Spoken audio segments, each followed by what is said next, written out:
គ្រប់ជំរាបសួរទាំងឡាក៏ដូចជាពុកម៉ែបងប្អូនដែលទស្សនាវីដេអូនេះ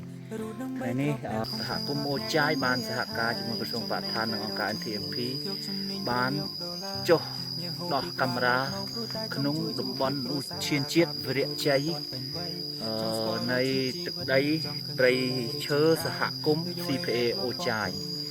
គឺកាលពីវីដេអូវគ្គមុនថា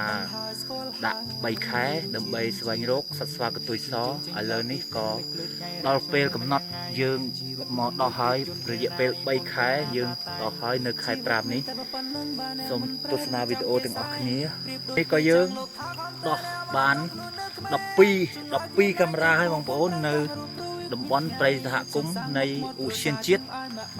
វីរៈជ័យវត្តសៃសៀមប៉ាងនេះហើយយើងក៏ដោះបាន12កាមេរ៉ាចាំស្អែកទស្សនាវីដេអូបន្តយើងនឹងទៅដោះនៅទឹកដីអូចិនតង់ម្ដងអូចិនតង់ណាបងប្អូនមិនមែនពូចិនតង់ទេហ្នឹងហើយចាំទស្សនាទាំងអស់គ្នានៅថ្ងៃស្អែកគឺសូមបងប្អូនទាំងអស់គ្នាដែលកំពុងទស្សនាវីដេអូនេះឥឡូវនេះយើងធ្វើដំណើរមកដល់ទឹកដីដីសហគមន៍អូចិនតង់ហើយបងប្អូនឥឡូវនេះកាត់ពីវង្វេងមកព្រឹកកាត់ពីអូចាយម្ដុំថ្មដឹងឥឡូវនេះមកដោះនៅខាងអូចិនតង់វិញសួស្តីបងប្អូនរយៈពេលដែលដោះកាមេរ៉ាដំណើរការ4យប់5ថ្ងៃឥឡូវក៏ដល់ទីបញ្ចប់ហើយកាមេរ៉ាបាត់2បងប្អូននៅខាងអូចាយនៅរវាញច្រាបរវាញបាត់2បងប្អូនដល់បងប្អូនណាយកទេតែនៅខាងអូចិនតង់ក្រៅពីនោះអត់បាត់ទេបងប្អូនឥឡូវនេះក៏កំពុងពិនិត្យហើយនេះក៏ជាកាមេរ៉ាលើកចុងក្រោយនេះក៏ជាថ្ងៃចុងក្រោយដែរនៃការដំណើរការជួបជុំទាំងគ្រូអង្គសហគមន៍និងបងមន្ត្រីបរិស្ថានជាពិសេស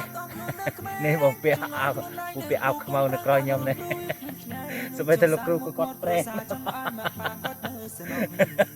លោកគ្រូក្លឹងមើលមេពី3ដងអរគុណបងប្អូនជាចុងក្រោយអត់មានអីទេមានតែអរគុណហើយបងប្អូនទស្សនាវីដេអូនេះជួយ share ជួយ like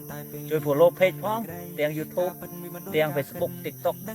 follow ផងហើយ channel YouTube subscribe ផងហើយឲ្យបងប្អូនបានទស្សនាវីដេអូនេះឲ្យបាន 100k បងប្អូនហ្នឹងហើយឲ្យខ្ញុំមានកម្លាំងចិត្តធ្វើតទៅមុខទៀតបងប្អូនបាយបាយសូមអរគុណសូមជម្រាបលា